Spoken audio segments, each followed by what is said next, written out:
Hello students, welcome to Drona. So let's start. আজকে তোমাদের রাষ্ট্রবিজ্ঞান অপশনাল পেপারে WBCS এক্সামিনেশনের জন্য আমরা গ্রুপ এ পোর্শন পেপার 1 থেকে আমরা দেখব ওয়েস্টার্ন পলিটিক্যাল থটের ওপর চারটি গুরুত্বপূর্ণ প্রশ্ন, যে চারটি গুরুত্বপূর্ণ প্রশ্নই কিন্তু অলরেডি WBCS এর অপশনাল প্রিভিয়াস ইয়ার কোশ্চেনের মধ্যেই রয়েছে এবং খুব বেশি পুরনো নয়। 2020 এবং 2021 এই দুটো সালের প্রশ্নের মধ্যে থেকে গুরুত্বপূর্ণ চারটে প্রশ্ন আজকে আমি তোমাদের সামনে তুলে ধরছি। ওকে, তো চলো স্টার্ট করি। সকলকে বলে রাখি, যদি কারোর কোনো রকম কোনো কোয়ারিজ থাকে সেটা অবশ্যই কমেন্ট সেকশনে জানাবে এবং আমি এপ্রিল মাসে তোমাদের সঙ্গে দেখা করব, তোমাদের ডাউটগুলোকে নিয়ে আমি বসবো। তো তোমাদের যা ডাউট থাকে এপ্রিল মাসে কিন্তু অবশ্যই ফার্স্ট উইকে তোমাদের ক্লাস থাকবে, 4 থেকে 7 আমি থাকবো তোমাদের ইনস্টিটিউশনে এবং সেখানে তোমাদের যা কোয়ারিজ আছে আমাকে কিন্তু সরাসরি এসে কথা বলবে, ঠিক আছে? চলো, তোমাদের ক্লাসও দেওয়া হবে, সেখানেও জিজ্ঞেস করে নেবে। সো ওয়েস্টার্ন পলিটিক্যাল থটের এই পোর্শনের মধ্যে আমরা বেসিক্যালি দুটো জিনিস দেখব। একটা হচ্ছে number 1, what do you mean by democracy, অর্থাৎ গণতন্ত্র বলতে কি বোঝায়, আর differentiate between participatory democracy and deliberative democracy, এই দু ধরনের ডেমোক্রেসির মধ্যে কি ফারাক রয়েছে সেটাকেও আমরা দেখব। সো চলো স্টার্ট করি। বাংলায় তোমাদের ব্যাচ, সো বাংলায় কোশ্চেন রয়েছে এখানে। আমরা বেসিক্যালি অংশগ্রহণকারী গণতন্ত্র এবং পরামর্শমূলক গণতন্ত্র এই দুটোর মধ্যে তুলনামূলক বিশ্লেষণ করব, অর্থাৎ কোনটা ভালো কোনটা খারাপ বা কোনটার কি বৈশিষ্ট্য, কাকে কোনটা বলে। এখানে লক্ষণীয় বিষয় যে আমাদের নর্মালি কিন্তু গণতন্ত্রের, স্বাভাবিক গণতন্ত্রের মধ্যে যেটা পপুলার, একটা হচ্ছে পরোক্ষ গণতন্ত্র, একটা প্রত্যক্ষ গণতন্ত্র, এবং আমরা কিন্তু বিগত বছরগুলোতে এই প্রত্যক্ষ আর পরোক্ষ গণতন্ত্র সংক্রান্ত প্রশ্ন আসতেই দেখেছি। এই প্রথম আমরা দেখব যে অংশগ্রহণমূলক এবং পরামর্শদানমূলক যে গণতন্ত্র সেই সংক্রান্ত প্রশ্ন জিজ্ঞেস করা হয়। তো এটা একটু অন্যরকম, তো এটা একটুখানি জানতেও হয়, কারণ সাধারণত প্রত্যক্ষ গণতন্ত্র বলতে সবাই জানবে এবং পরোক্ষ গণতন্ত্র বলতেও মোটামুটি সবাই জানো, কিন্তু আমাদের একটুখানি অংশগ্রহণমূলক এবং পরামর্শমূলক গণতন্ত্র সম্পর্কেও জেনে রাখতে হবে, যদি এরকম প্রশ্ন ইন ফিউচার আবার দেয় তাহলে তার জন্য আমাদের তৈরি থাকতে হবে। তো গণতন্ত্র কি, গণতন্ত্র বলতে কি বোঝায়, এটা বলতে গেলে আমাদেরকে সিম্পলি মাথায় রাখতে হবে যে একটি এমন শাসন ব্যবস্থা, যে শাসন ব্যবস্থায় জনগণের কথা বলার স্বাধীনতা রয়েছে, জনগণ কৈফিয়ত চাইতে পারে সরকারের থেকে, এবং সর্বোপরি জনগণ সেখানে সরকারি কাজকর্মে হয় সরাসরি অথবা পরোক্ষভাবে অংশগ্রহণ করার যথেষ্ট সুযোগ পায়। তো এইভাবেই আমরা গণতন্ত্রকে ব্যাখ্যা করতে পারি। গণতন্ত্র সম্পর্কে সব থেকে ভালো ব্যাখ্যা দিয়েছেন আব্রাহাম লিঙ্কন। তিনি খুব সুন্দর করে বলেছেন যে গণতন্ত্র হলো জনগণের জন্য, জনগণের দ্বারা, জনগণের সরকার। একদমই তাই, জনগণই এখানে কিন্তু জনার্দন, জনগণই যা বলবে সেটাই শুনতে হবে। এখন এই গণতন্ত্র শব্দটা যদি আমরা একদম আবিধানিক ব্যাখ্যা করি তাহলে আমরা পাবো ডেমোস শব্দটা এবং ক্র্যাটস শব্দটা। এই ডেমোস এবং ক্র্যাটস এই দুটো শব্দ গ্রিক শব্দ থেকে নেওয়া। এই দুটো শব্দেরই মিনিং হচ্ছে জনগণের শাসন। জনগণের শাসনই হলো গণতন্ত্র। এখন গণতন্ত্র আমরা যদি দেখি গোটা বিশ্বের মধ্যে এই গ্রিসই হচ্ছে প্রথম অঞ্চল যেখানে গণতন্ত্র পরীক্ষা নিরীক্ষা শুরু হয়, এবং আস্তে আস্তে আমরা দেখব গ্রিস থেকে এথেন্স এবং আস্তে আস্তে আরও বিভিন্ন রাষ্ট্রে, বিশেষ করে রোমান সাম্রাজ্যে প্রথম আমরা পরোক্ষ গণতন্ত্রের যে ব্যবস্থা সেটা কিন্তু সূচনা দেখতে পাবো। তো এভাবে গণতন্ত্রের যে যে পপুলারিটি হয়েছে, সেই গণতন্ত্রের পপুলারিটি আজকে গোটা বিশ্বের মোর দ্যান 60% কান্ট্রি গণতান্ত্রিক দেশ, এবং এই গণতান্ত্রিক দেশের মধ্যে আমরা যদি দেখি প্রত্যক্ষ গণতান্ত্রিক ব্যবস্থা আজকের মতো হিউজ পপুলেটেড কান্ট্রিতে পসিবল নয়। তাই আমরা যেটা করেছি সেটা হচ্ছে অল্প জনসংখ্যার উপর বেস করে কিন্তু আমরা গোটা দেশের যে পপুলেশন তার উপর বেস করে আমাদের ভারতবর্ষের মতো টেরিটরিতে গ্রাম সভার মতো অর্গানাইজেশন করেছি, যেখানে প্রত্যক্ষ গণতন্ত্রের সুযোগ সুবিধা বা সুবিধেগুলোকে আমরা লাভ করতে পারি। তবে হ্যাঁ, সামগ্রিক অর্থে গোটা দেশের অর্থে প্রত্যক্ষের থেকে পরোক্ষ গণতন্ত্রই বেশি পপুলার হয়েছে এবং পরোক্ষ গণতন্ত্রই বেশি বাস্তবিক। তাই আমরা সুইজারল্যান্ডের কিছু ক্যান্টন আর ভারতবর্ষের এই গ্রাম সভার কনসেপ্ট ছাড়া বাকি সব ক্ষেত্রেই কিন্তু পরোক্ষ গণতন্ত্রের বারবারন্তই দেখতে পাবো। পরোক্ষ গণতান্ত্রিক ব্যবস্থা কোন একটি দেশে দুটো মেকানিজমের মধ্যে যে কোনো একটা মেকানিজম ফলো করে হতে পারে। আইদার সেখানে সংসদীয় শাসন ব্যবস্থা প্রতিষ্ঠিত হতে পারে। সংসদীয় শাসন ব্যবস্থা হলে আমরা দেখব আইন বিভাগ এবং শাসন বিভাগ মিলেমিশে কাজ করবে, অথবা আমরা রাষ্ট্রপতি শাসিত শাসন ব্যবস্থা দেখতে পারি, যেখানে কিন্তু এই আইন বিভাগ এবং শাসন বিভাগের মধ্যে পুরোপুরি আদায় কচকালাই সম্পর্ক, অর্থাৎ সেপারেশন অফ পাওয়ার। রাষ্ট্রপতি শাসিত শাসন ব্যবস্থায় সেপারেশন অফ পাওয়ার ফলো করা হয় বিটুইন লেজিসলেচার অ্যান্ড এক্সিকিউটিভ। তাহলে আমরা মেন ফারাক এখান থেকেই করতে পারবো।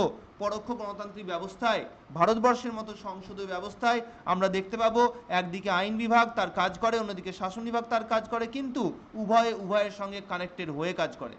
অন্যদিকে রাষ্ট্রপতি শাসিত শাসন ব্যবস্থার উদাহরণ হিসেবে আমরা আমেরিকা যুক্তরাষ্ট্রের কথা বলতে পারি। সেখানে কোনোভাবেই কিন্তু আমেরিকার রাষ্ট্রপতি সেখানকার আইন বিভাগের কোনো অঙ্গ নয়, বা আইন বিভাগের কোনো সদস্য পদ তার লাভ হয় না।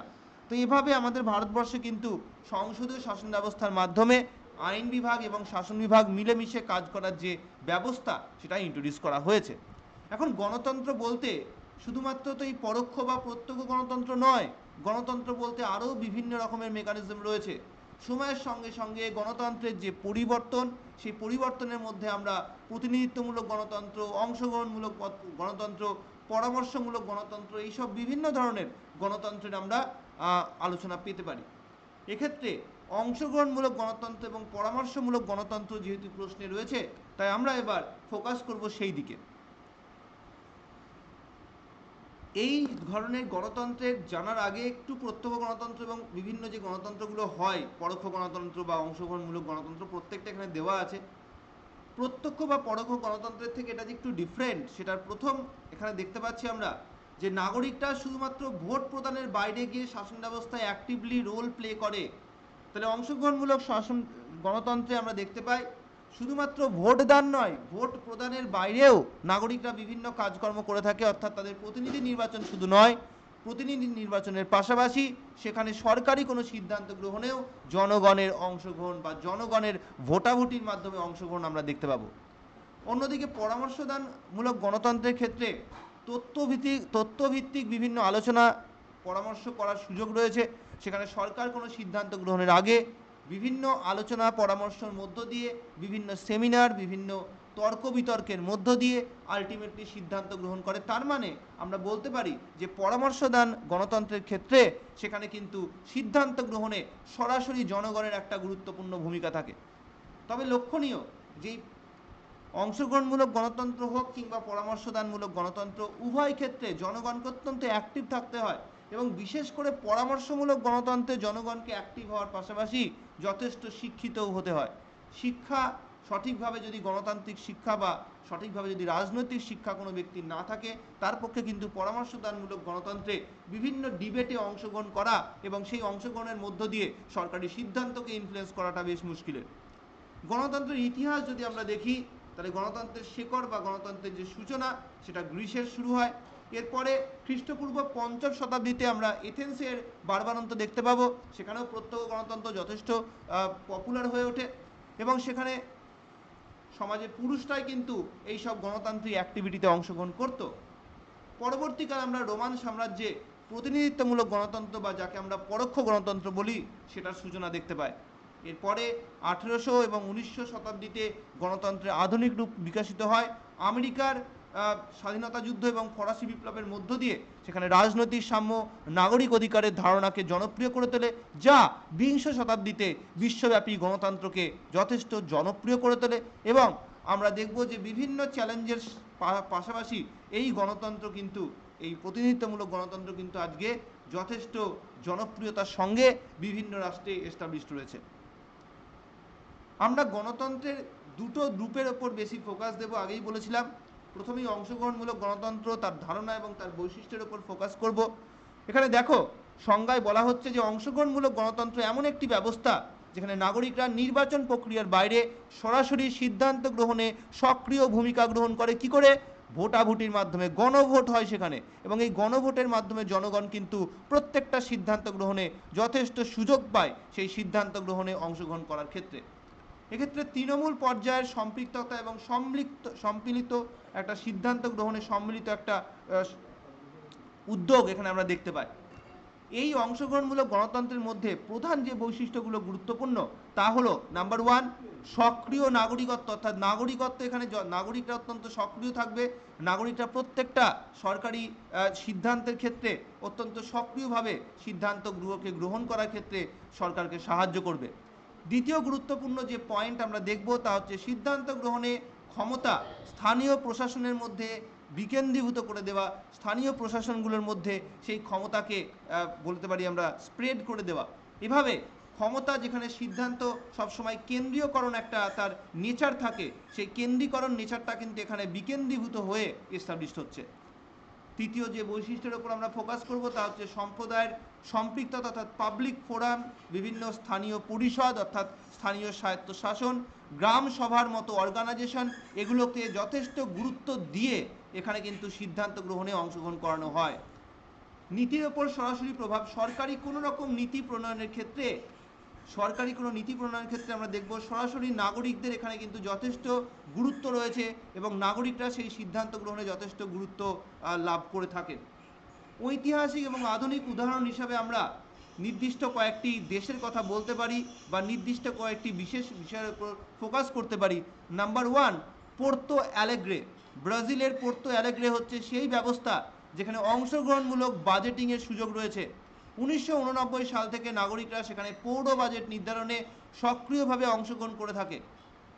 এখানে উন্নত অবকাঠামো এবং সম্পদের ন্যায়সঙ্গত বন্টন নিশ্চিত করার ক্ষেত্রে এভাবে জনগণ বাজেটিংয়ের ক্ষেত্রে গুরুত্বপূর্ণ অংশগ্রহণ করা যথেষ্ট গুরুত্বের একটি বিষয়। এছাড়া আমরা সুইজারল্যান্ডের গণভোটের কথা বলতে পারি। সুইজারল্যান্ডে আমরা দেখব নাগরিকরা সেখানে স্থানীয় এবং বিভিন্ন যে সেক্টরগুলো রয়েছে সেখানে গণভোটের মাধ্যমে সিদ্ধান্ত গ্রহণের ক্ষেত্রে আমরা দেখব গণভোটের বিভিন্ন বিষয়গুলো কিন্তু পরিচালিত হয়। অন্যদিকে ভারতের গ্রামসভার উদাহরণ আমরা দিতে পারি। গ্রামসভা আমরা জানি প্রত্যেকটি গ্রামের একটি যদি পপুলেশন আমরা দেখি, সেখানে 1000 পপুলেশন যদি থাকে, সেখানে 18+ এজের যারা মানুষ রয়েছে, ধরে নিলাম যে 800 মতো সেখানে মানুষ রয়েছে যারা অ্যাডাল্ট পিপল, এই 800 মানুষকে নিয়ে তৈরি হয় সেই নির্দিষ্ট গ্রামের গ্রাম সভা। তাহলে এভাবে শুধুমাত্র অ্যাডাল্ট ফ্র্যাঞ্চাইজকে নিয়ে তৈরি হওয়া গ্রামসভা কী করে, এই গ্রামসভা গ্রাম পঞ্চায়েতের 3টে স্তরের মেম্বারদেরকে ভোট দিয়ে ইলেক্ট করে। আমরা পড়েছি জেলা পরিষদ টপে, পঞ্চায়েত সমিতি মিডিলে আর গ্রাম পঞ্চায়েত একদম নিচে। এই গ্রাম পঞ্চায়েতের মেম্বারের সংখ্যা 5 থেকে 30 হয়ে থাকে। যেটাই হোক না কেন, তারা তাদের প্রত্যেকটি কাজের জন্য গ্রাম সভার মিটিংয়ে কিন্তু কৈফিয়ত দিতে বাধ্য থাকে। ওই গ্রামের প্রত্যেকটি অ্যাডাল্ট পিপল তারা কিন্তু গ্রাম পঞ্চায়েতের কাছ থেকে প্রত্যেকটি বিষয়ের খুঁটিনাটি বিবরণ জেনে নেয়। এই যে মেকানিজম, এটাও কিন্তু আরেকটি গুরুত্বপূর্ণ মেকানিজম অংশগ্রহণমূলক গণতন্ত্রের। অন্যদিকে আমরা পরামর্শমূলক গণতন্ত্র, সেখানে ধারণা বৈশিষ্ট্যের ক্ষেত্রে প্রথমেই আমরা ফোকাস করব তার ধারণাতে কাকে বলা হয়। দেখো, পরামর্শমূলক গণতন্ত্র এমন একটা ব্যবস্থা যেখানে নাগরিক এবং প্রতিনিধিরা বিভিন্ন যুক্তিপূর্ণ আলোচনার মাধ্যমে সিদ্ধান্ত গ্রহণ করতে পারে। তোমাদের নিশ্চয়ই মনে আছে ভারতের সংবিধান যখন তৈরি হয়েছিল, ভারতের সংবিধানের ক্ষেত্রে কিন্তু কোনো রকম গণভোটের ব্যবস্থা করা হয়নি। তার বদলে আমাদের ভারতবর্ষে সংবিধান সম্পর্কে জনগণকে জানানো হয়েছিল। বিভিন্ন যে পত্রপত্রিকা, বিভিন্ন মিডিয়াম সেই সময় ছিল, রেডিও, তার মাধ্যমে জনগণের কাছে পুরো সংবিধানের প্রধান প্রধান বিষয়গুলোকে জানানো হয়। তার বেসিসে গোটা দেশ জুড়ে বিভিন্ন বিতর্ক, সেমিনার এইগুলো সংগঠিত হয় এবং আলটিমেটলি জনগণের ফিডব্যাক বা জনগণ কি চায়, সিদ্ধান্ত কোন দিকে এগোচ্ছে, সেই বিষয়ে কিন্তু আইডিয়া সরকার পায় এবং তার বেসিসেই ভারতের সংবিধানকে কিন্তু কার্যকরী করা হয়। তার মানে এরকম কোনো মেকানিজম যেখানে জনগণের অংশগ্রহণটা হবে বিতর্কের মধ্য দিয়ে, পক্ষ বিপক্ষ দুই মতামত সেখানে থাকবে এবং আলটিমেটলি জনগণের পালস বুঝে সরকার কোনো সিদ্ধান্ত গ্রহণকে গুরুত্ব দেবে। এই মেকানিজমই হলো পরামর্শমূলক গণতন্ত্র। এর প্রধান বৈশিষ্ট্য হিসেবে আমরা প্রথমে জনগণের পরামর্শের কথা বলবো, যেহেতু এইসব বিতর্কের মধ্য দিয়ে জনগণের বেশ কিছু পরামর্শ, কিছু রেকমেন্ডেশন সেখানে সামনে উঠে আসে। এইসব যুক্তিসঙ্গত বিতর্ক, সংলাপ এবং ঐক্যমত্যের ওপরেই বেশ করে সরকার সিদ্ধান্ত গ্রহণ করে থাকে। এবং বিশেষজ্ঞ জ্ঞানের ব্যবহার, যেহেতু সমাজে বিভিন্ন ধরনের মানুষের বসবাস, তাই বিভিন্ন ধরনের মানুষের বিভিন্ন রকমের বক্তব্য রয়েছে এবং সরকার প্রত্যেকটি সিদ্ধান্তের ক্ষেত্রে এই গবেষণামূলক, পরিসংখ্যানমূলক যে ইনফরমেশন সেটাকে কিন্তু কাজে লাগায়। এবং এভাবেই আমরা দেখতে পাবো উদাহরণ হিসেবে আয়ারল্যান্ডের নাগরিক পরিষদ বা যুক্তরাজ্যের স্থানীয় পরামর্শমূলক পরিষদ বা স্ক্যান্ডিনেভিয়ান কান্ট্রিগুলোর নীতি পরামর্শ পদ্ধতি, এগুলোকে কিন্তু আমরা এক্সাম্পল হিসেবে তুলে ধরতে পারি। এগুলো সেই সব মেকানিজম যেখানে জনগণ তর্ক বিতর্ক, আলোচনা, সেমিনারের মধ্য দিয়ে সরকারি বিভিন্ন সিদ্ধান্তকে ইনফ্লুয়েন্স করতে পারে। আমরা এখন এই অংশগ্রহণমূলক গণতন্ত্র এবং পরামর্শমূলক গণতন্ত্রে যদি একটি ট্যালি করি, অর্থাৎ পাশাপাশি যদি বিষয়গুলোকে উল্লেখ করে এদের মধ্যে তুলনা করি, তাহলে বিষয়টা এরকম দাঁড়াবে। সংজ্ঞামূলক যে ডিফারেন্স, সেটা হচ্ছে নাগরিকদের সরাসরি সিদ্ধান্ত গ্রহণে অংশ নেয়, গণভোটের মতো ব্যবস্থা রয়েছে। এখানে কিন্তু সরাসরি অংশগ্রহণ নয়, বরং পরামর্শ আলোচনার মধ্য দিয়ে জনগণ একটা জনমত তৈরি করে। এই জনমতই সরকারি সিদ্ধান্ত গ্রহণে ইনফ্লুয়েন্সের কাজ করে। গুরুত্ব হিসাবে আমরা অংশগ্রহণমূলক গণতন্ত্রে বৃহৎ পরিসরে জনগণের সম্পৃক্ততার সুযোগ রয়েছে সেখানে।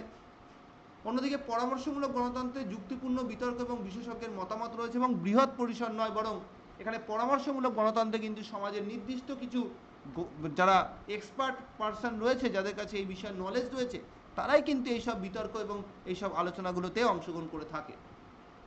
সিদ্ধান্ত গ্রহণ প্রক্রিয়াতে এখানে গণভোট বা জনপরামর্শ বা বাজেট পরিকল্পনার মতো মেকানিজম ফলো করা হয়।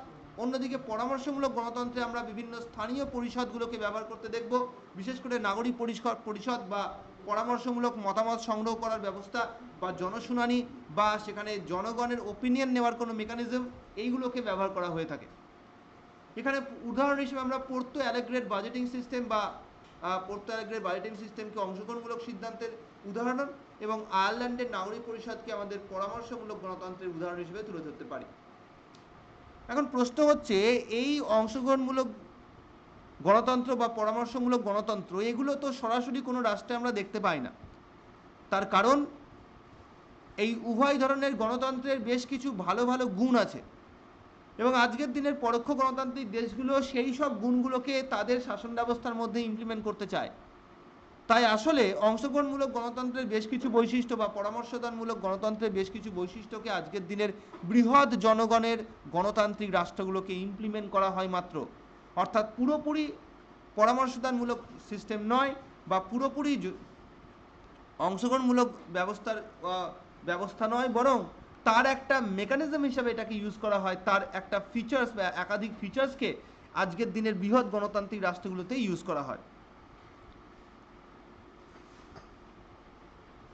এখন এই গণতন্ত্রের বিভিন্ন চ্যালেঞ্জ এবং ভবিষ্যৎ সম্পর্কে কয়েকটি গুরুত্বপূর্ণ পয়েন্ট এখানে উল্লেখ করা হয়েছে। নাম্বার 1, নাগরিকদের পর্যাপ্ত তথ্য না থাকা পর্যন্ত কিন্তু কার্যকরী কোনো সিদ্ধান্ত গ্রহণে তাদের অংশগ্রহণ কিন্তু সাফল্যমণ্ডিত হতে পারে না। সঠিক ইনফরমেশনই জনগণকে সঠিক দিশা দেখায় এবং তার উপর ভিত্তি করে সরকার সঠিক সিদ্ধান্ত গ্রহণ করতে পারে। দ্বিতীয়ত, রাজনৈতিক মেরুকরণ হওয়ার যথেষ্ট সুযোগ রয়েছে। বিভিন্ন সমাজের মানুষের মধ্যে ভিন্ন ভিন্ন মতামত আমরা দেখতে পাই, আর তার মধ্যে ঐক্যমত্য গঠন করে সঠিক সিদ্ধান্ত নেওয়াটা মারাত্মক রকমের একটা কঠিন কাজ। তৃতীয়ত, অর্থনৈতিক এবং সামাজিক বিভিন্ন প্রতিবন্ধকতা রয়েছে, বিশেষ করে দরিদ্র এবং প্রান্তিক জনগোষ্ঠীর সেখানে মানুষদের অংশগ্রহণ করাটা যথেষ্ট মুশকিলের একটা বিষয়। আধুনিক যুগে বিভিন্ন প্রযুক্তি ব্যবহার, শিক্ষার বিভিন্ন প্রসার, মারাত্মক রকমের গণতান্ত্রিক প্রসার, এগুলো কিন্তু এই উভয় প্রকার গণতন্ত্রের যথেষ্ট জনপ্রিয়তার পেছনে অন্যতম গুরুত্বপূর্ণ দিক। এবং যত দিন এগিয়ে যাবে মানুষের সমাজ ব্যবস্থা, মানুষের সভ্যতা, তত আমরা দেখব এরকম আরও বেশি করে মানুষের অংশগ্রহণমূলক অ্যাক্টিভিটি গণতান্ত্রিক দেশগুলোতে বৃদ্ধি পাবে। তো সেটাকে এখানে উদাহরণ দেওয়া হয়েছে বা উপসংহার টানা হয়েছে যে অংশগ্রহণমূলক এবং পরামর্শমূলক গণতন্ত্র গণতান্ত্রিক শাসনের উন্নত মডেল হিসেবে বিবেচিত হয়। তাই ভবিষ্যতে একটি সমন্বিত মডেল গঠন করা হলে, অর্থাৎ এই দুটোর ভালো ভালো বৈশিষ্ট্যকে নিয়ে একটা যদি ইউনাইটেড মেকানিজম তৈরি করা হয়, ইউনাইটেড একটি গণতান্ত্রিক মডেল তৈরি করা হয়, তাহলে আমরা দেখব যে সেখানে কিন্তু আরও বেশি কার্যকরী ওয়েতে গণতন্ত্র তার কাজ করতে পারবে। এই হলো অংশগ্রহণমূলক গণতন্ত্র এবং পরামর্শমূলক গণতন্ত্রের তুলনা। আশা করছি সবটা বুঝতে পারলে। নেক্সট যে প্রশ্নের উপর ফোকাস করব তা হলো জন রলসের জাস্টিসের থিওরি, ন্যায়ের তত্ত্ব। এই ন্যায়ের তত্ত্ব এখানে বলা হয়েছে ক্রিটিসিজম করতে এবং ন্যায়ের তত্ত্বটা পুরোপুরি ব্যাখ্যা করতে। যাই জিজ্ঞেস করবে জন রলসের ন্যায়ের তত্ত্ব মানে এটাই লিখবে।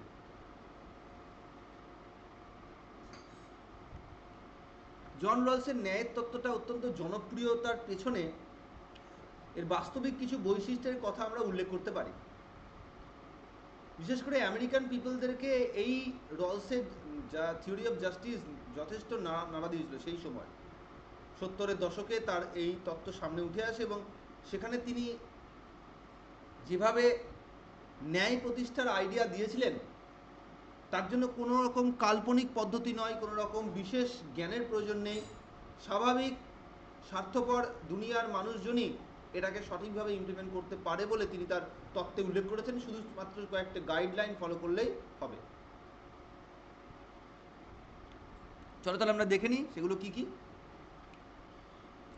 আমি এখানে কয়েকটি জিনিসকে উল্লেখ করছি, এটার উত্তরও আমাকেই দিতে হচ্ছে, যদিও তোমাদের তরফ থেকে উত্তর এলে খুব ভালো লাগতো। প্রথম যে প্রশ্নটি তোমাদের সামনে থাকবে তা হচ্ছে what is a good society.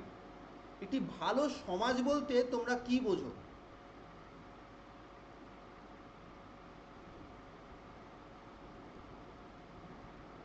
দেখো, ভালো সমাজ বলতে আমরা যে উত্তর দেব সেই উত্তর কোনো না কোনোভাবে আমাদের ব্যক্তি স্বার্থের দ্বারা পরিচালিত হবে।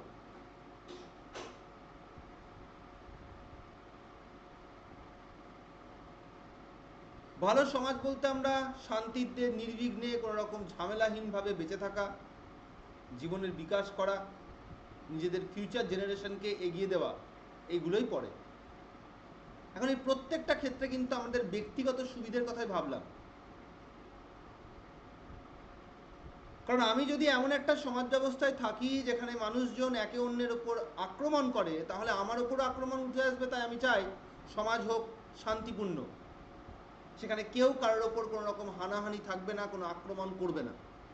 তার মানে আমি আমাকে সেভ করতে চাই। এটা একটা নর্মাল একটা চাহিদা, যে কোনো হিউম্যান বিইংস হোক বা যে কোনো লিভিং বিইংস হোক, তাদের চাহিদাই হচ্ছে প্রিজার্ভ করা, নিজেকে রক্ষা করা। সেই নিজেকে রক্ষার ওপর বেস করেই কিন্তু আমি আমার সমাজের চিত্র আঁকবো বা আমার এক্সপেক্টেড সমাজের আমার চিত্র এরকমই হবে। তার মানে যাই আমি উত্তর দিই না কেন, that is depends on interest. আমি নিজে কোথা থেকে বিলং করি তার উপর বেস করেই কিন্তু আমার উত্তর উঠে আসবে।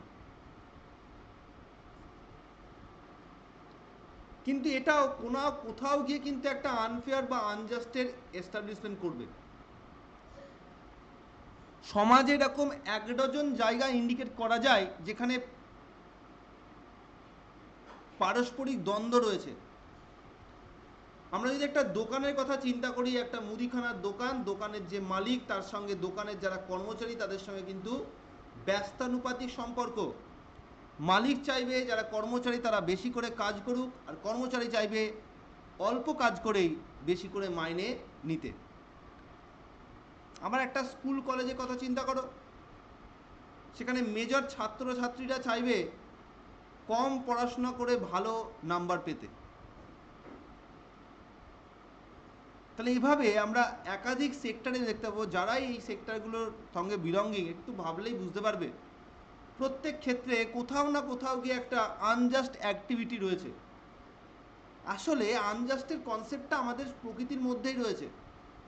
আমাদের প্রকৃতি, আমরা যদি জঙ্গলের অ্যানিমেলসদের দেখি, সেখানে হরিণকে বাঘ খেয়ে ফেলে। আবার আমরা ছোট ছোট পোকামাকড়কে ব্যাঙকে খেয়ে নিতে দেখব। আবার ব্যাঙকে খেয়ে ফেলে কে? সাপে খেয়ে ফেলে। তাহলে ঠিক এভালিউশনের থিওরিতে যেরকম আমরা দেখেছিলাম, বাস্তুতন্ত্রের যে চক্র আমরা দেখেছিলাম, সেখানে যেরকম প্রত্যেকটা ক্ষেত্রে একটা আনজাস্ট অ্যাক্টিভিটি রয়েছে, একটা বৈষম্য রয়েছে, সেই বৈষম্য আমাদের সমাজের একটি ন্যাচুরাল ফিচার। কিন্তু মানুষ যেহেতু শিক্ষিত জীব, তাই মানুষ পারে এই আনজাস্ট আনফেয়ার কন্ডিশনটাকে ঠিক করতে। এবং একটা সমাজে বিভিন্ন শ্রেণীর মানুষ বসবাস করে। রলসের মতে আমি আমি এমন একটা সমাজ ব্যবস্থাকে ভাবব যে সমাজ ব্যবস্থায় যারা প্রান্তিক মানুষ তাদের যেন সুবিধে হয়, যারা অলরেডি ডেভেলপ, যারা মধ্যমানের রয়েছে তাদের সুবিধা হোক না হোক, অ্যাটলিস্ট সমাজের তৃণমূল স্তরের মানুষ তাদের যেন সুবিধে হয়। এই ভাবনা থেকেই তিনি কিন্তু তার ন্যায়ের তত্ত্ব এঁকেছেন। The American political scientist John Rawls provides a theory of way of just and fair. তার তত্ত্বটাই হচ্ছে জাস্ট অ্যান্ড ফেয়ারের তত্ত্ব। এর জন্য দরকার রলসের মত ফলো করে, রলসের গাইডলাইন ফলো করে এই প্রিন্সিপালসগুলোকে অনুসরণ করা। Number 1, rules can be created by individuals. প্রত্যেক মানুষকে নিয়ম কানুন বানানোর সুযোগ দিতে হবে।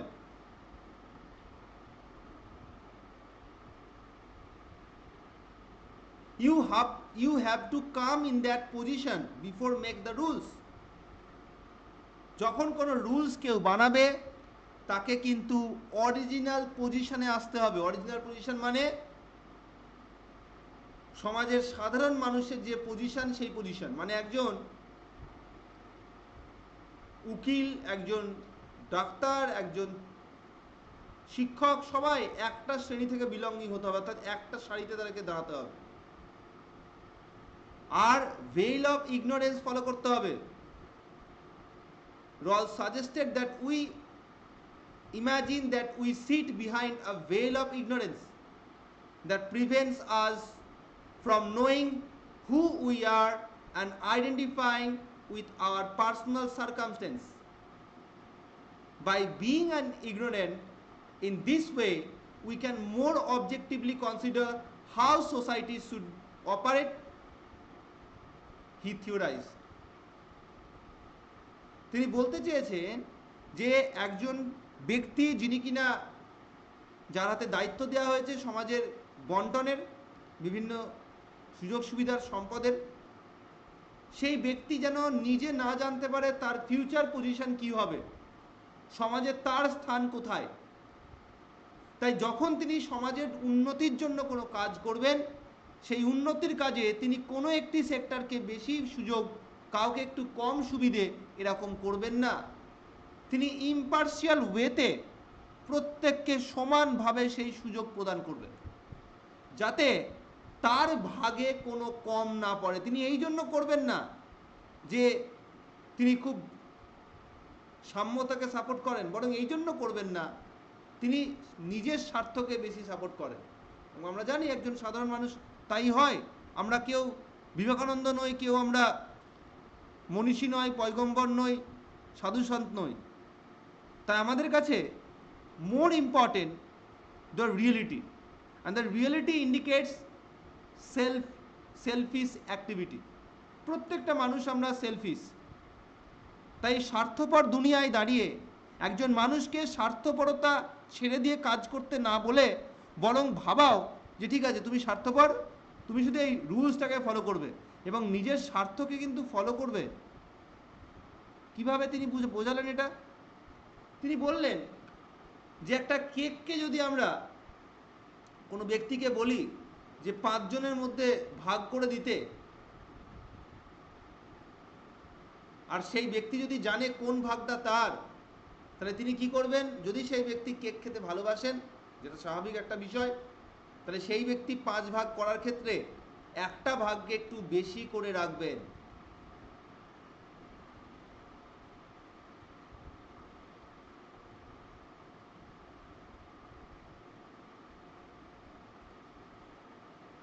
এভাবে ভাগ করতে গিয়ে আমরা দেখব যে পরিমাণ ভাগ তিনি বাকি 4টের ক্ষেত্রে করেছেন তার থেকে নিজের ভাগটা একটু বেশি রাখার চেষ্টা করবে। এই যে নিজের ভাগটা বেশি রাখলো, তার মানে তিনি কিন্তু বাকি 4 জনকে কিছুটা কিছুটা করে বঞ্চিত করলেন। তাই রলসের মতে এরকম করা চলবে না। ব্যক্তিকে ভাগ করার আগে মাথায় রাখতে হবে তার কোন ভাগটা পড়বে তার কিন্তু জানা নেই, তাকে জানতে দেওয়া হবে না। যে কোনো ভাগই তার ভাগ্যে পড়তে পারে। এখন যদি এটা একটা 500 গ্রামের কেক হয় আর 5টা ভাগ করার অর্ডার আসে, তাহলে একমাত্র কোন ডিভিশনে এই ব্যক্তি সমান ভাগে ভাগ করলে ইনার কোনো ভাগে কম পড়বে না? অবশ্যই 100 গ্রাম করে যদি আমরা 5টা টুকরো করি তাহলে সব থেকে পারফেক্ট ভাগ হবে, যেখানে যে ভাগটাই তার ভাগ্যে পড়ুক তার কিন্তু কম পড়বে না। তাই ব্যক্তি নিজের স্বার্থের কথা ভেবে সমান যে ভাগ করবে 5খানা তা সমান ভাগে করবে, যাতে কোনোভাবেই তার ভাগে কম না পড়ে। এভাবেই ভেল অর ইগনোরেন্স কি করছে, সাম্যতা, চরম সাম্যতা নিয়ে আসার থেকে সুবিধা করছে এবং ন্যায় প্রতিষ্ঠার ক্ষেত্রে সাহায্য করছে। আশা করছি বুঝতে পারলে। এটাকে আর একটা উদাহরণ দিয়েও বোঝানো যায়। সেটা হচ্ছে একটা বিল্ডিং, সেই বিল্ডিংয়ে 6টা ঘর আছে বা 6টা ফ্ল্যাট আছে। কাউকে একটা দায়িত্ব দেওয়া হলো এই ঘরগুলোকে রিনোভেট করার, এবং তাকে এর জন্য 18 লাখ টাকা দেওয়া হলো। সেও এই ঘরগুলোর মধ্যে কোনো একটা ঘর পাবে, কিন্তু তাকে জানানো হলো না কোন ঘরটা সে পেতে পারে। এখানে যেমন বড় লোকের ঘর আছে, তেমন গরিব মানুষের ঘর আছে, তেমন মধ্যবিত্ত মানুষের ঘর আছে, তাতে সেই ব্যক্তি নিজেরও ঘর আছে, কিন্তু কোন ঘরটা তার জানা নেই। তাই সে এই 18 লাখ টাকা দিয়ে প্রত্যেকটা ফ্ল্যাট বা প্রত্যেকটা ঘরের জন্য সমান ব্যবস্থা করবে, সমান উন্নতির ব্যবস্থা করবে। অর্থাৎ তিনি 6 × 3 লাখ করে প্রত্যেকটা ফ্ল্যাট বা প্রত্যেকটা ঘরের জন্য তিনি অতিবাহিত করবেন। এভাবে 6টা ঘরে সমান সুযোগ সুবিধা পৌঁছবে। প্রান্তিক মানুষের কম, বড়লোকদের বেশি, তার নিজের দিকে বেশি, এরকম হওয়ার চান্স এখানে থাকবে না। এভাবেই ভেল অফ ইগনোরেন্সের মাধ্যমে রলস সমাজের ন্যায় প্রতিষ্ঠার আইডিয়া দিয়েছেন। এক্ষেত্রে তিনি আরেকটা জিনিস উল্লেখ করেছেন যে আমাদের সমাজ থেকে যেসব শিক্ষা দেওয়া হয়, be polite, follow rules, take turns, share with others, raise your hand, say please and thank you. So these are all basically সমাজের স্বার্থপর ভাবনা চিন্তারই ফল। সমাজে যেসব কাস্টম শেখানো হয় ছোট থেকে বড়দের সকলকে, সেই কাস্টমগুলো সমাজের এক্সিস্টিং অন্যায় ব্যবস্থার একটা মূর্ত রূপ বলে তিনি মনে করেছেন।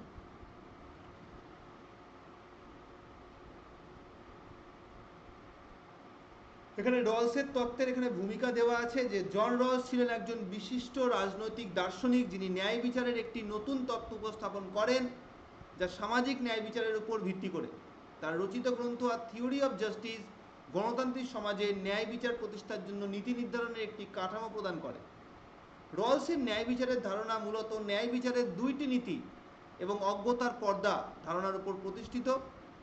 তার তত্ত্বকে সামাজিক ন্যায় বিচারের অন্যতম গুরুত্বপূর্ণ তত্ত্ব হিসেবে গণ্য করা হয়, তবে এটি বিভিন্ন দার্শনিক, অর্থনীতিবিদ এবং রাজনৈতিক চিন্তাবিদদের দ্বারা সমালোচিতও হয়েছে। ন্যায় সম্পর্কিত রলসের মতবাদ নয়া উদারনীতিক রাজনৈতিক মতবাদের বিকাশের ক্ষেত্রে যথেষ্ট সদর্থক ভূমিকা গ্রহণ করেছে। উদারনৈতিক রাষ্ট্র এবং ন্যায় সম্পর্কিত ধারণার ব্যাপারে তাঁর আগ্রহ এবং আন্তরিকতা ছিল যথেষ্ট। এই কারণে 4 দশক ধরে তিনি ন্যায় সম্পর্কিত মতবাদ গঠন এবং পুনর্গঠন করেন। তার মানে ন্যায়ের যে বর্তমান তত্ত্ব আমরা ডিসকাশন পেলাম 1971 সালে থিওরি অফ জাস্টিস গ্রন্থের মধ্য দিয়ে, সেই তত্ত্বের পূর্বে 1958 সালে ন্যায় বলতে সততা বা সুবিচার বলে তিনি বুঝতেন এবং তিনি সেই বিষয়ের উপর বেশ করে তার তত্ত্ব আলোচনা করেছিলেন। এবং 1967 সালে ডিস্ট্রিবিউটিং জাস্টিসের মাধ্যমে রলসের ন্যায় ধারণার পুনরীক্ষণমূলক সংশোধিত বক্তব্যের পরিচয় আমরা পাই। মানে 58 সালে যা বক্তব্য দিয়েছিলেন, আগামী 9 বছরের পরে তিনি কিন্তু সেই তত্ত্ব ভেঙে চুরে আবার নতুন তত্ত্ব তৈরি করলেন, যার পরিমার্জিত রূপই হলো আর থিওরি অফ জাস্টিস গ্রন্থে ন্যায়ের তত্ত্ব। জন রলস তার থিওরি অফ জাস্টিস শীর্ষক গ্রন্থের সমকালীন পরিস্থিতি পরিমণ্ডলের পরিপ্রেক্ষিতে উদ্ভূত চাহিদা অনুযায়ী প্রতিক্রিয়া প্রকাশ করেছিলেন এবং সমকালীন মার্কিন যুক্তরাষ্ট্রে বেশ কিছু আন্দোলন যখন চূড়ান্ত পর্যায়ে উপনীত হয়, যার মধ্যে অন্যতম হচ্ছে ব্ল্যাক লিবারেশন মুভমেন্ট, ভিয়েতনাম যুদ্ধ বিরোধী আন্দোলন, সংখ্যালঘুদের জন্য সমানাধিকারের আন্দোলন, দারিদ্র দূরীকরণের জন্য বৃহৎ সমাজ কর্মসূচি ইত্যাদি। এই সকল আন্দোলনের মাধ্যমে কতগুলো বিষয় এবং প্রশ্ন স্পষ্টত প্রতিপন্ন হয়। এই সমস্ত বিচার্য বিষয়গুলির মধ্যে উল্লেখযোগ্য হল ব্যক্তিগত অধিকার এবং সংখ্যালঘু অধিকার, নীতি নির্ধারণ ও তার প্রয়োগের ক্ষেত্রে সামাজিক ন্যায় সম্পর্কিত বিষয়াদি, ন্যায়সঙ্গত যুদ্ধ এবং অন্যায়সঙ্গত যুদ্ধসমূহ ইত্যাদি। জন রলস তার ন্যায় সম্পর্কিত মতবাদে উদারনীতিকদের স্বাধীন ইচ্ছা সম্পর্কিত মতাদর্শের সঙ্গে অর্থনৈতিক সাম্যবাদকে একটি অভিন্ন তাত্ত্বিক কাঠামোর মধ্যে যুক্ত করলেন। জন রলসের মতে মানুষের প্রাথমিক প্রয়োজনীয় দ্রব্য সামগ্রী সমূহ সমাজে রাষ্ট্র কর্তৃক সমভাবে বণ্টিত হওয়া আবশ্যক এবং তাই রলসের মতে অসাম্য বন্টন অনেক সময় সমাজের সকলের সুবিধায় আসতে পারে।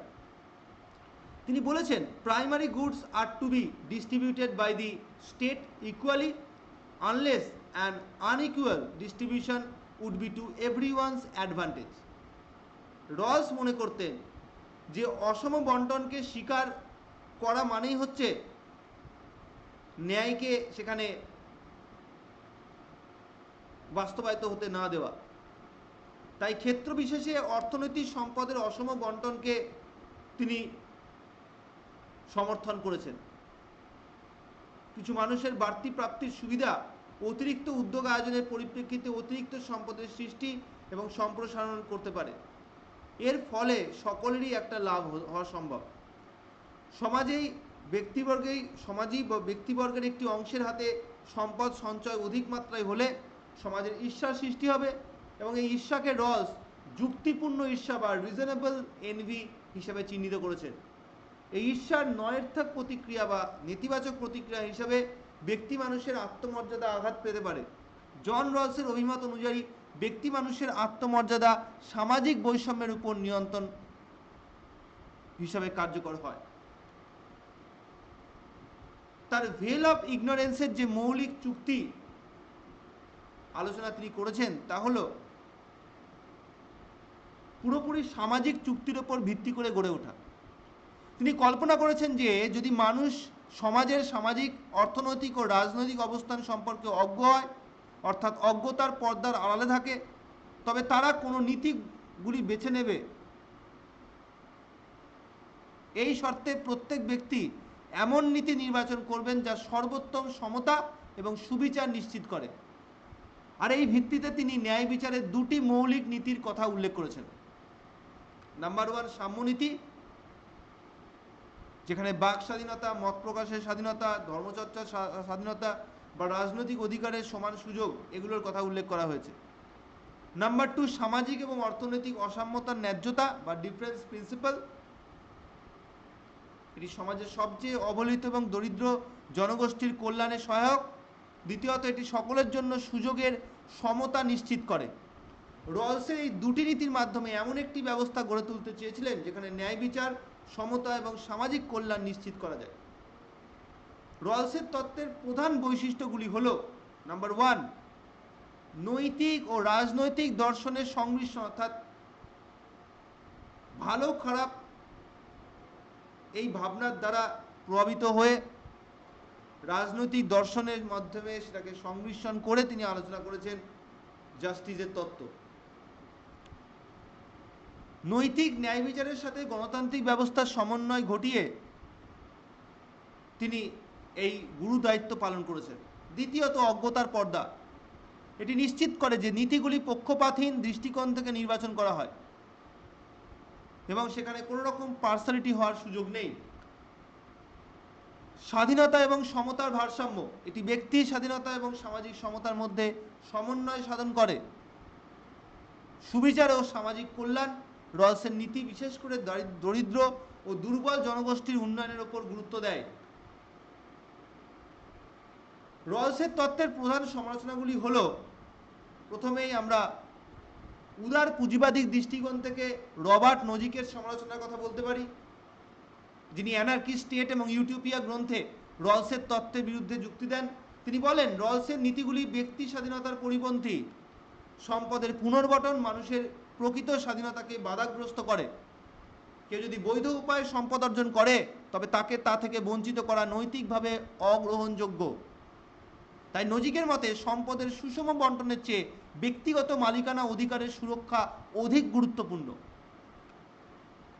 অন্যদিকে কমিউনিটেরিয়ান সমালোচনাগুলোর মধ্যে অন্যতম হচ্ছেন মাইকেল স্যান্ডেল এবং চার্লস টেলর। এরা মনে করতেন রলসের অজ্ঞতার পর্দার ধারণাটি বাস্তব জীবনের সামাজিক এবং সাংস্কৃতিক বাস্তবতার সাথে সামঞ্জস্যপূর্ণ নয়, এটা কিছুটা হলেও কাল্পনিক। এছাড়া ন্যায় বিচারের ধারণা ব্যক্তিগত স্বাধীনতার উপর অতিরিক্ত জোর দেয়, তবে সামাজিক সম্পর্ক সম্প্রদায়ের গুরুত্বকে উপেক্ষা করে। নারীবাদী সমালোচনার মধ্যে আমরা সুজান মোলের ওকিনের কথা পাই, যিনি রলসের তত্ত্ব নারী অভিজ্ঞতা এবং লিঙ্গভিত্তিক বৈষম্যকে যথাযথ বিবেচনা করে না বলে উল্লেখ করেছেন, অর্থাৎ মহিলাদের কথা এখানে অ্যাভয়েড করা হয়েছে। দ্বিতীয়ত, এটি পরিবার এবং লিঙ্গভিত্তিক ক্ষমতার কাঠামোকে উপেক্ষা করে। অন্যদিকে বাস্তবায়নের জটিলতার আরেকটি গুরুত্বপূর্ণ দিক রয়েছে। রলসের নীতি বাস্তব জীবনে প্রয়োগ করা কঠিন, সামাজিক এবং অর্থনৈতিক বৈষম্য নিরূপণের জন্য কার্যকর মানদণ্ড নির্ধারণ করাও কঠিন। তবুও রলসের তত্ত্ব আজকের দিনে এত প্রাসঙ্গিক কেন? তার কারণ সামাজিক ন্যায় বিচার নীতির উন্নয়ন এবং কল্যাণমূলক রাষ্ট্রের নীতিতে রলসের তত্ত্ব গুরুত্বপূর্ণ ভূমিকা পালন করেছে। অন্যদিকে ন্যায় বিচারের ধারণা মানবাধিকার ও গণতান্ত্রিক শাসনের জন্য এখনও যথেষ্ট প্রাসঙ্গিক হয়ে উঠেছে। সাম্প্রতিক অর্থনৈতিক এবং সামাজিক বৈষম্য কমানোর প্রচেষ্টায় রলসের নীতি অনুপ্রেরণা যোগায়। উপসংহারে আমরা এটাই বলতে পারি যে রলসের তত্ত্ব শুধুমাত্র তার সময়কালে নয়, বরং আজকে এই একবিংশ শতাব্দীতেও রলসের এই ধারণাগুলো যথেষ্ট প্রাসঙ্গিক। বিশেষ করে আমরা রলসের তত্ত্বের কিছু বিষয়কে বর্তমানে বিভিন্ন সরকারি স্কিম গঠনের ক্ষেত্রে ব্যবহার করতে দেখব। সেটা ভারত হোক বা যে কোনো বিশ্বের রাষ্ট্রই রলসের এই ভাবনাকে ফলো করে তাদের দেশের উন্নয়নের ক্ষেত্রে এই আইডিয়াগুলোকে ইউজ করেছেন। তাই জন রলসের ন্যায় বিচারের তত্ত্ব একটি গুরুত্বপূর্ণ দর্শন এবং সেই সঙ্গে স্বাধীনতা সমতা এস্টাবলিশ করার দিকে একটি গুরুত্বপূর্ণ ভারসাম্য রক্ষা করে চলতে পছন্দ করে। হয়তো এর বিভিন্ন সীমাবদ্ধতা রয়েছে, বাট যদি আমরা সময়ের সঙ্গে সঙ্গে সীমাবদ্ধতাগুলোকে কিওর করে এগিয়ে নিয়ে যেতে পারি, তাহলে রলসের এই জাস্টিসের তত্ত্ব মানবসম্মতার বিকাশের ক্ষেত্রে একটি গুরুত্বপূর্ণ দর্শন হিসেবে কাজ করতে পারে। তো এই হচ্ছে আমাদের রলসের ন্যায় তত্ত্বের ব্যাখ্যা। নেক্সট আমরা যে প্রশ্নটায় ফোকাস করব তা হলো, হোয়াট ইজ ল? আইন কি? What are the different schools and sources of law? আইনের বিভিন্ন উৎস কি? What do you mean by rule of law? Rule of law এর অর্থ কি? প্রথমে আমরা ল বলতে কি বোঝায় সেটাই ফোকাস করব। সমাজের মৌলিক দিক হিসাবে আমরা আইনকে চিহ্নিত করতে পারি, যা আচরণ নিয়ন্ত্রণ, বিরোধ নিষ্পত্তি এবং শৃঙ্খলা রক্ষায় হেল্প করে। অর্থাৎ প্রত্যেকটা মানুষের আচার আচরণ, বিরোধ মীমাংসা করা, শৃঙ্খলা রক্ষা করা, এগুলো ফলো করার জন্য আমরা আইনের প্রয়োগ দেখতে পাই। এটি এমন একটি নিয়ম ব্যবস্থা যা সরকার এবং সামাজিক প্রতিষ্ঠানগুলির মধ্যে একটি কার্যকরী সম্পর্ক তৈরি করে। আইন বিভিন্ন দার্শনিক দৃষ্টিভঙ্গি এবং সাংস্কৃতিক প্রেক্ষাপট দ্বারা গঠিত হয়েছে এবং যুগের সাথে পরিবর্তিত হয়। এই প্রবন্ধে, এই লেখার মধ্যে আমরা আইনের সংজ্ঞা, তার বিভিন্ন উৎস এবং আইন শাসনের নীতি সম্পর্কে বিশদভাবে জানব।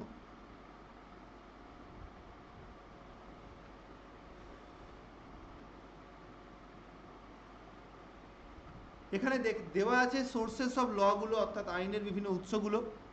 নাম্বার 1, আমরা কাস্টমকে ইন্ডিকেট করতে পারি আইনের উৎস হিসাবে।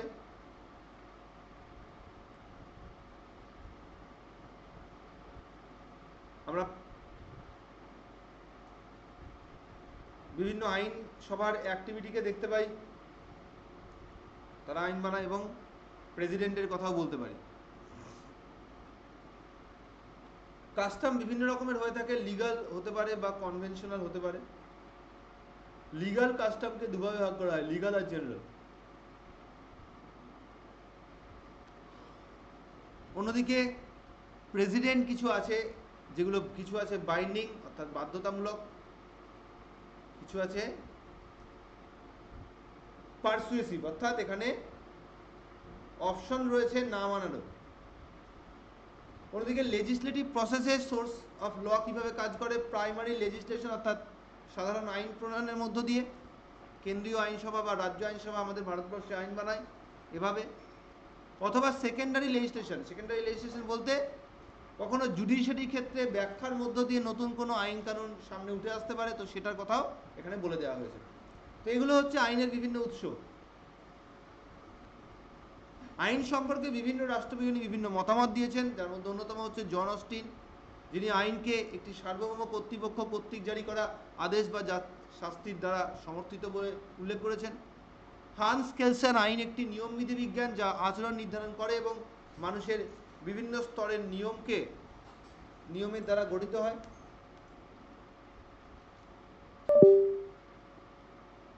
অন্যদিকে হান্স কেলসন আইন একটি নিয়মবিধি বিজ্ঞান বলেছেন। অন্যদিকে রস্কো বাউন বলছেন আইন সামাজিক প্রকৌশলের একটি উপকরণ যা সমাজের প্রতিযোগিতামূলক স্বার্থগুলির মধ্যে একটা ভারসাম্য রক্ষা করে।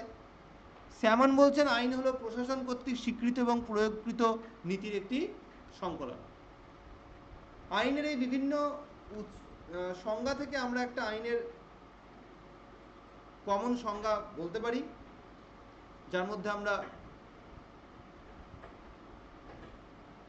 শৃঙ্খলা, ন্যায় বিচার, পূর্বানুমান যোগ্যতা প্রতিষ্ঠার উদ্দেশ্যে কথা বলতে পারি। স্কুল অফ ল বলতে বেসিক্যালি আইন সম্পর্কিত বিভিন্ন দার্শনিকদের মতবাদ এবং তাদের নির্দিষ্ট একটি ঘরানার ভাবনা চিন্তাকে ইন্ডিকেট করতে পারি। এর মধ্যে প্রাকৃতিক আইন বা ন্যাচুরাল ল সংক্রান্ত ডিভিশনের কথা বলতে পারি, যার অন্যতম প্রতিষ্ঠাতা বা অন্যতম প্রবক্তা হচ্ছেন Aristotle, Thomas Aquinas, John Locke. এদের মতে প্রাকৃতিক আইন তত্ত্ব প্রকৃতির রাজ্যে মানুষকে নির্দ্বিধায় বিভিন্ন রুলস রেগুলেশন ফলো করতে শেখায়। সময়ের সঙ্গে সঙ্গে মানুষ নিয়ম কানুনহীনভাবে বসবাস করতে করতে একটা নৈরাজ্যের পরিস্থিতির সৃষ্টি হয় এবং সেখান থেকে রাষ্ট্র নামক প্রতিষ্ঠানের সৃষ্টি। থমাস অ্যাকুইনাস বলছেন ঈশ্বর প্রদত্ত আইন, প্রাকৃতিক আইন এবং মানবিক আইনের মধ্যে সম্পর্ক স্থাপন করার কথা তিনি বলেছেন। জন লক বলছেন তিনি জীবনের অধিকার, স্বাধীনতা এবং সম্পত্তি সুরক্ষার পক্ষে মত প্রকাশ করেন। এর মাধ্যমে এটা হওয়া সম্ভব একমাত্র আইনের মাধ্যমে। ধ্রুপদী বাস্তববাদী যারা রয়েছেন রাষ্ট্রবিজ্ঞানী, তাদের মধ্যে অন্যতম হচ্ছেন জেরেমি বেন্থাম, যিনি বলছেন আইনকে উপযোগবাদ অনুযায়ী সংজ্ঞায়িত করেন এবং সামাজিক আনন্দ সর্বাধিকরণের আইনের ভূমিকার কথা উল্লেখ করেন। জন অস্টিন আইনকে সার্বভৌমের আদেশ বলে উল্লেখ করেছেন। H.L.A. হার্ট, তিনি প্রাথমিক নিয়ম ও গৌণ নিয়ম এইভাবে ভাগ করেছেন আইনকে। প্রাথমিক নিয়মগুলো হচ্ছে বাধ্যকতার মধ্যে রয়েছে, আর যেগুলো গৌণ নিয়ম সেগুলো প্রক্রিয়াগত আইন। হিস্টোরিক্যাল গ্রুপ কি বলছে? ফ্রেডরিক কার্ল ভন স্যাভিনি এই মতবাদ যুক্তি দেন যে আইন সমাজের সামাজিক বিবর্তনে একটি স্বাভাবিক উপাদান। সমাজতাত্ত্বিক বিদ্যালয় হিসাবে রস্কো পাউন্ড যুক্তি দেন যে আইন সমাজের বিভিন্ন স্বার্থের মধ্যে ভারসাম্য রক্ষা করে। অন্যদিকে বাস্তববাদী বিদ্যালয়ের রাষ্ট্রবিজ্ঞানী হিসাবে অলিভার গুয়েন্ডল হোমস জুনিয়র বলেন আইনের জীবন মুক্তি নয়, আইনের জীবন যুক্তি নয় অভিজ্ঞতা। আইনের জীবন যুক্তি নয় অভিজ্ঞতা, এই বলে তিনি উল্লেখ করেছেন। সমালোচনামূলক ওই ওপরের সংজ্ঞাগুলো থেকে আমরা এটা বলতে পারি যে এই মতবাদ আইনের কাঠামোগত সমালোচনা করে এবং আইনের স্বস্তি এবং সামাজিক শ্রেণীবিভাজনের হাতিয়ার হিসেবে চিহ্নিত করে। সো এই হলো আমাদের আইনের প্রধান প্রধান বৈশিষ্ট্যগুলো। এবার আমরা আইনের উৎস দেখব। আইনের উৎসের কথা অলরেডি আমি বলেছি একটু আগে, এখানে ওগুলো আবার উল্লেখ করা আছে, বিশেষ করে ভারতবর্ষের প্রেক্ষিতে এগুলো উল্লেখ করা হয়েছে। বিধানসভা আইন বানায়, বিচারিক নজির, জুডিশিয়াল বিভিন্ন জাজমেন্টের মধ্য দিয়ে উঠে আসে কোনো আইন। কাস্টমাল কিছু ল রয়েছে, কিছু কাস্টম রয়েছে যা ভবিষ্যতে ল হিসেবে গ্র্যান্টেশন পায়। সংবিধান সেও আইনের উৎস হিসেবে কাজ করে। আন্তর্জাতিক আইন সেও আন্তর্জাতিক ক্ষেত্রে আইন ফলো করার কথা বলে। ট্রিটি এবং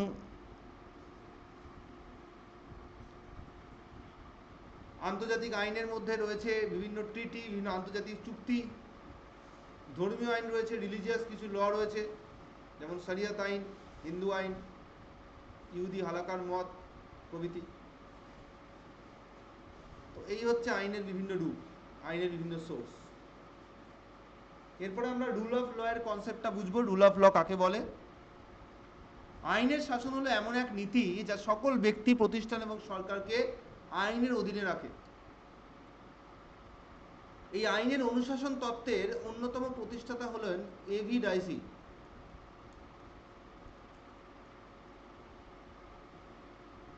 এভি ডাইসির লেখার ওপর বেস করেই কিন্তু আইনের শাসন ব্রিটেনে প্রতিষ্ঠিত হয় এবং সেখান থেকে ভারতবর্ষে আইনের শাসনের বিভিন্ন বৈশিষ্ট্যকে ইমপ্লিমেন্ট হতে আমরা দেখি।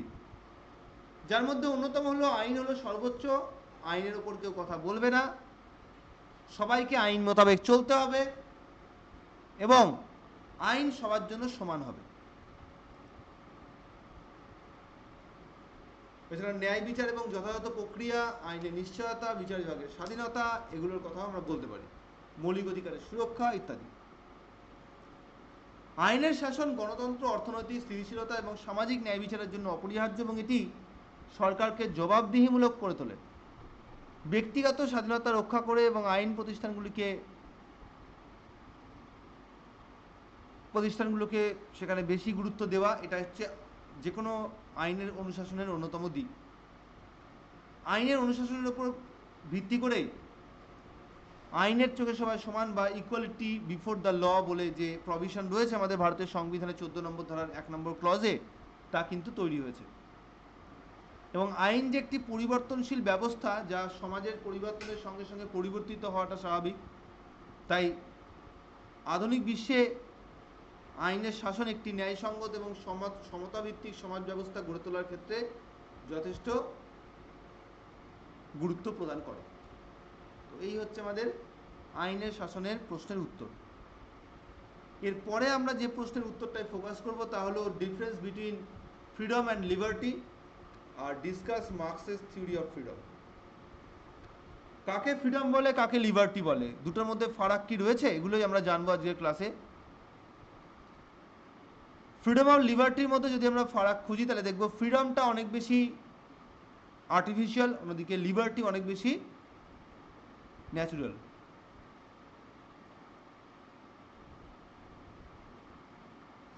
The Marx's concept of freedom can be understood in 4 broad dimensions.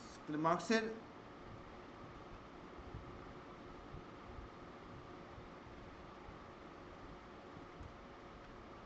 ফ্রিডমের কনসেপ্টের উপর বেস করে 4টে বিষয় আমরা দেখতে পাই। নাম্বার 1,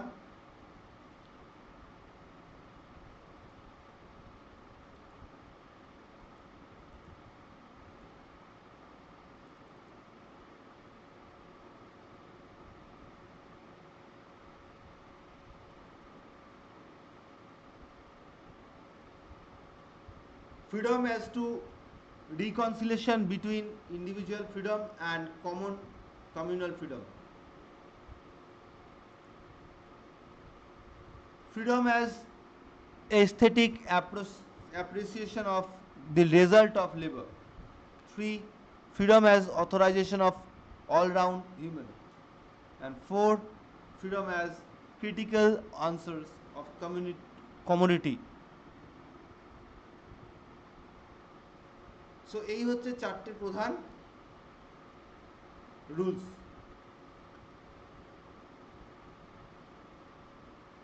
তাহলে এদের মধ্যে কি ফারাক আছে আমরা দেখে নিই। স্বাধীনতা এবং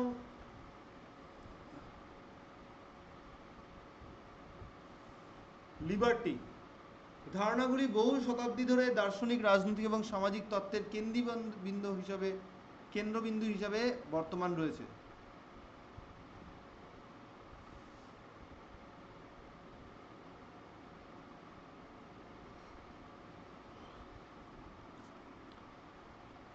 এর মধ্যে আমরা স্বাধীনতা এবং লিবার্টির প্রধান ফারাকগুলোকে আইডেন্টিফাই করব। যেখানে এখানে মুক্তি লেখা আছে এগুলোকে লিবার্টি করে দেবে, ইংরাজিতে লিখে সিঙ্গেল কোটেশন দিয়ে দেবে, কোনো ভুল নেই।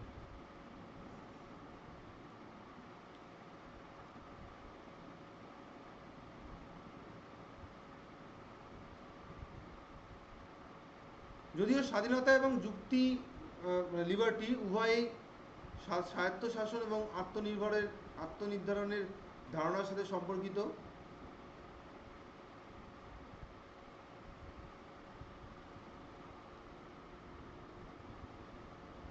তবে মূলগত দিকে দুটোর মধ্যে যথেষ্ট ফারাক আছে। দুটোর আবিধানিক অর্থের গতভাবে দুটো তো ফারাক রয়েছে, ফ্রিডম এবং লিবার্টি শব্দের। দার্শনিক দিক থেকে অর্থাৎ দর্শনগত দিক থেকেও দুটোর ফারাক আছে। স্বাধীনতা প্রায়ই ব্যক্তির নিজের ইচ্ছা অনুযায়ী কাজ করার ক্ষমতার সাথে সম্পর্কিত, অন্যদিকে লিবার্টি অনেক বেশি বিস্তৃত অর্থ, যেখানে নৈতিক স্বাধীনতা, অর্থনৈতিক স্বাধীনতা এবং বুদ্ধিভিত্তিক স্বাধীনতা লাভ হবে।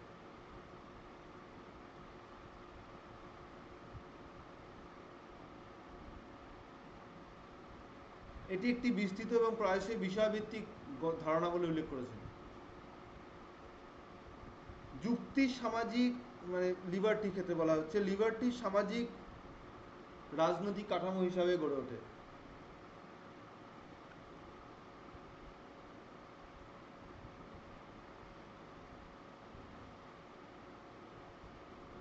লিবার্টি সাধারণত আইনগত এবং রাজনৈতিক প্রসঙ্গে ব্যবহৃত হয় এবং এটি প্রতিষ্ঠান বা সরকারের দ্বারা প্রদত্ত অধিকারকে বোঝায়।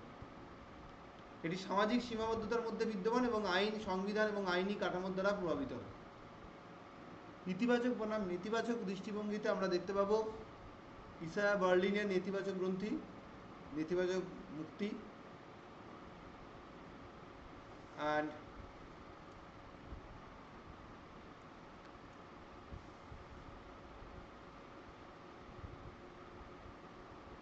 সাধারণত স্বাধীনতা ইতিবাচক দৃষ্টিভঙ্গির সাথে যুক্ত থাকে, যেখানে লিবার্টি নেতিবাচক অর্থের সঙ্গে যুক্ত থাকে।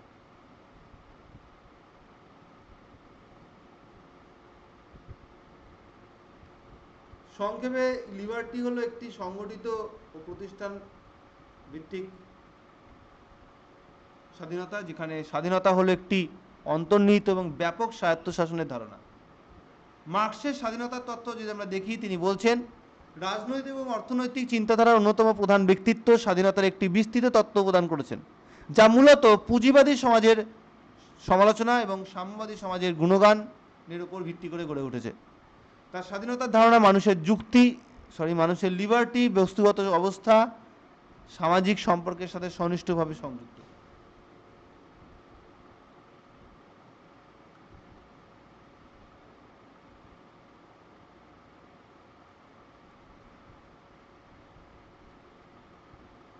নেক্সট, পুঁজিবাদী শাসন ব্যবস্থার মধ্যে কিভাবে স্বাধীনতাকে নিয়ে আসা সম্ভব মার্কসের স্বাধীনতার ধারণা বোঝার জন্য এটা দেখতে হবে। তিনি বলছেন যে অর্থনৈতিক এবং দার্শনিক ভাবে তিনি পুরোটা ব্যাখ্যা দিচ্ছেন চারটে প্রধান বিচ্ছিন্নতার রূপের উপর ভিত্তি করে। নাম্বার 1, কর্মফলের বিচ্ছিন্নতা। পুঁজিবাদী অর্থনীতির শ্রমিকরা তাদের উৎপাদিত পণ্যের মালিক হয় না। এই পণ্যগুলি মূলত পুঁজিবাদের মুনাফার জন্য উৎপাদিত হয়, যা শ্রমিকদের তাদের শ্রমের ফল থেকে বঞ্চিত করে। শ্রমিকরা যান্ত্রিকভাবে পুনরাবৃত্তিমূলক কাজ করে যায়, যা বাজারের চাহিদার উপর নির্ভর করে হয়, ফলে তাদের শ্রম পরিপূর্ণতা এবং সৃজনশীলতার অনুভূতি থেকে বঞ্চিত হয়। 3 নম্বর, মানুষের স্বভাবগত সম্ভাবনা থেকে বিচ্ছিন্নতা লাভ করা। মার্কসের মতে মানুষের স্বাভাবিক প্রবৃত্তি হলো সৃজনশীল এবং অর্থবহ শ্রম, কিন্তু পুঁজিবাদ এই সম্ভাবনাকে দমন করে এবং মানুষকে শুধুমাত্র উৎপাদন ব্যবস্থার একটি অংশ হিসেবে মনে করতে বাধ্য করে। মানুষের পারস্পরিক সম্পর্ক থেকে বিচ্ছিন্নত হওয়া এটাও আরেকটি দিক। প্রতিযোগিতামূলক পুঁজিবাদী শ্রমিকদের মধ্যে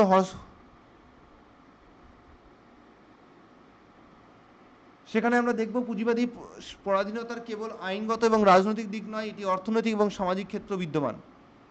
মানব মুক্তি এবং মানুষের liberty, liberty of human beings ও প্রকৃত স্বাধীনতা, দুটোর মধ্যে কি ফারাক?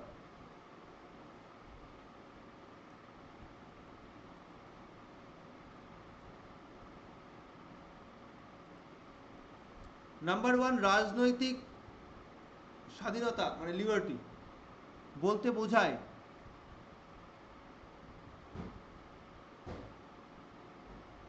আইনি অধিকার এবং রাষ্ট্রের কাঠামোর মধ্যে নির্দিষ্ট স্বাধীনতা এনজয় করা।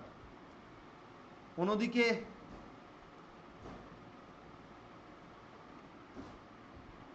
ফ্রিডম বোঝায় সমাজের মৌলিক পরিবর্তন যা শ্রেণীভিত্তিক কাঠামোকে বিলোপ করে প্রকৃত স্বাধীনতার সম্ভাবনা তৈরি করে। সাম্যবাদ ও প্রকৃত স্বাধীনতার উপলব্ধি আমরা দেখতে পাবো মার্কসের মতে ব্যক্তিগত সম্পত্তির বিলোপ, প্রোলেতারিয়েতদের একনায়কত্ব, শ্রেণীবিহীন সমাজ ইত্যাদি বিষয়গুলো এক্ষেত্রে গুরুত্বপূর্ণ ভূমিকা গ্রহণ করতে পারে। উপসংহারে আমরা এটুকুই বলতে পারি যে স্বাধীনতা এবং লিবার্টির মধ্যে পার্থক্য বোঝা অত্যন্ত গুরুত্বপূর্ণ। এটি একটি স্বায়ত্তশাসন এবং আত্মনির্ধারণের বিভিন্ন মাত্রাকে প্রতিফলিত করে। মার্কসের মতে পুঁজিবাদী শ্রমিকদের শোষণ এবং বিচ্ছিন্নতার মাধ্যমে প্রকৃত স্বাধীনতার হরণ করে। প্রকৃত লিবার্টি অর্জনের জন্য শ্রেণীহীন সমাজ প্রতিষ্ঠা অপরিহার্য। তার তত্ত্ব আজও অর্থনৈতিক ন্যায় বিচার এবং গণতন্ত্রকে নিয়ে আলোচনায় গুরুত্ব দেয়। এক্ষেত্রে কার্ল মার্কস বেস হিসাবে এঁকেছেন ইকোনমিকে, তার উপরে দাঁড়িয়ে আছে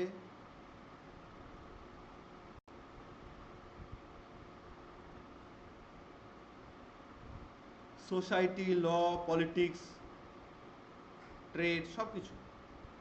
তাই ইকোনমিক বিষয়টাকে তুমি ইগনোর করে কখনোই সমাজের সামগ্রিক চিত্র আঁকা সম্ভব নয়। তো এইভাবে কার্ল মার্কস তার ফ্রিডমের তত্ত্বকে এঁকেছেন যা লিবার্টি থেকে আলাদা। তো ড্রোনার প্রত্যেকটি স্টুডেন্টের কাছে এটাই বক্তব্য যে এই চারটে যে প্রশ্ন আমি করালাম বাড়িতে ভালো করে এটা পড়ে নাও, স্টাডি করে নাও এবং তারপরে এটা বাড়িতে লেখো। এবং পুরনো যে ক্লাসেসগুলো অলরেডি হয়ে গেছে সেটা তোমরা একটুখানি দেখে নিও, কটা কোশ্চেন কোন কোন টপিকের ওপর হয়েছে। আমি চেষ্টা করেছি ব্যালেন্স করেই পড়াতে, যেমন পেপার 1-এর সঙ্গে পেপার 2 এর ব্যালেন্স করাতে, বা গ্রুপ বির সঙ্গে ব্যালেন্স করে পড়াতে। এবং ম্যাক্সিমামই আমার কিন্তু কারেন্ট অ্যাফেয়ার্স রিলেটেড কোশ্চেন রয়েছে, মানে কারেন্ট যে ম্যাটার্সগুলো বারবার উঠে আসছে এক্সামেও সেরকমভাবে কোশ্চেন দেয়। তো বিশেষ করে পেপার 2-এ কিন্তু তাই রয়েছে। নেক্সট দিনের ক্লাসে আমরা ইন্টারন্যাশনাল রিলেশনের টপিকের ওপর ক্লাস পাবো, ঠিক আছে, নেক্সট উইকে। সো আশা করছি তোমাদের সবার ভালো লেগেছে ক্লাস, ঠিক করে প্রত্যেকটা বিষয় বুঝতে পেরেছো। তোমাদেরকে আরও একবার বলে দিই যে আগামী মাসে অর্থাৎ এপ্রিল মাসের ফার্স্ট উইকে আমি তোমাদের ক্লাস নেব, ডাউট ক্লিয়ারিং ক্লাস করাবো শিলিগুড়িতে গিয়ে। সো তোমাদের যদি কোনো কোয়ারিজ থাকে, কোনো ডাউট থাকে আমাকে আগে থেকে বলতে পারো, তো আমি সেইভাবে তোমাদের কিন্তু সেই জায়গাটা সংক্রান্ত কোনো যদি ইনফরমেশান নিয়ে যাওয়ার প্রয়োজন হয় সেটা আমি নিয়ে যাব। ওকে। আর সেই সঙ্গে এটাও বলার যে পুরনো যা যা পড়েছো সেগুলো মধ্যে মধ্যে রিভিশন দাও, বাড়িতে লেখা প্র্যাকটিস করো।